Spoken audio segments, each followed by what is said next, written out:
ಜಪ್ಪಯ್ಯ ಎಂದರು ಇಂಥವರಿಗೆ ಸಲಹೆ ನೀಡಲು ಹೋಗಲೇಬೇಡಿ. ಕೆಲವರು ತಮಗೆ ಕಷ್ಟ ಬಂದಾಗ, ಸಮಸ್ಯೆ ಎದುರಾದಾಗ ತಮ್ಮ ಆತ್ಮೀಯರ ಹತ್ರ ಸಲಹೆ ಕೇಳೋದು ಸಹಜ. ಇನ್ನು ಕೆಲವರು ತಮಗೆ ಸಲಹೆ ನೀಡಿದವರನ್ನೇ ಕಷ್ಟಕ್ಕೆ ಸಿಲುಕಿಸುವ ಜನ ಕೂಡ ಉಂಟು. ಆದರೆ ಕೆಲವರಿಗೆ ಜಪ್ಪಯ್ಯ ಅಂದರೂ ಸಲಹೆ ನೀಡಬಾರ್ದು. ಹಾಗಾದರೆ ಅಂಥ ಮಂದಿ ಯಾರು ತಿಳಿಯೋಣ ಬನ್ನಿ. ಯಾವ ವ್ಯಕ್ತಿಗೆ ತುಂಬ ದುರಾಸೆ ಇರುತ್ತದೆಯೋ ಅಂಥ ವ್ಯಕ್ತಿಗೆ ಎಂದಿಗೂ ಸಲಹೆ ನೀಡಬಾರ್ದು. ತಪ್ಪು ಮಾಡಿದ ವ್ಯಕ್ತಿಗೆ ನೀವೇನಾದರೂ ಸಲಹೆ ನೀಡಲು ಹೋದರೆ ನೀವೇ ಕಷ್ಟಕ್ಕೆ ಸಿಲುಕುತ್ತೀರಿ.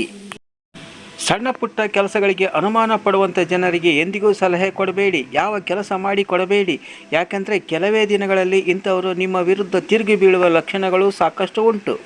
ಒಳ್ಳೆಯ ಸ್ನೇಹಿತರನ್ನು ಹೊಂದಿರದ ಕೆಟ್ಟ ಜನಗಳ ಸಹವಾಸ ಇರುವ ಜನರಿಗೆ ಎಂದಿಗೂ ಸಲಹೆ ಕೊಡಬೇಡಿ.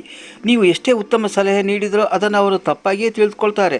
ಕೊನೆಗೆ ನಿಮ್ಮನ್ನೇ ತಪ್ಪಿತಸ್ಥನಾಗಿ ಮಾಡಿ ನಿಮಗೆ ಕೆಟ್ಟ ಹೆಸರನ್ನು ತರುವರು. ದುರಹಂಕಾರಿಗಳಿಗೆ ಅಪ್ಪಿತಪ್ಪಿ ಸಲಹೆ ಕೊಡಲೇಬಾರ್ದು. ಎಲ್ಲದರಲ್ಲೂ ತಾವೇ ಶ್ರೇಷ್ಠ ಅಂತಾನೆ ತೋರಿಸ್ಕೊಳ್ತಾರೆ. ಒಂದು ವೇಳೆ ನೀವೇನಾದರೂ ಸಲಹೆ ಕೊಟ್ಟರೆ ಅದನ್ನು ಉಡಾಫೆ ಮಾಡಿ ತಾವೇ ಗ್ರೇಟ್ ಅಂತ ಜಂಬ ಕೊಚ್ಚಿಕೊಳ್ತಾರೆ. ಧನ್ಯವಾದಗಳು. ಈ ವಿಡಿಯೋ ಇಷ್ಟ ಆಗಿದ್ದರೆ ಒಂದು ಲೈಕ್ ಕೊಡಿ. ಹಾಗೆಯೇ ನಮ್ಮ ಪರಂಪರೆ ಚಾನಲ್ನ ಸಬ್ಸ್ಕ್ರೈಬ್ ಮಾಡಲು ಮರೆಯದಿರಿ. ಮತ್ತೊಮ್ಮೆ ಭೇಟಿಯಾಗೋಣ ಮುಂದಿನ ವಿಡಿಯೋದೊಂದಿಗೆ.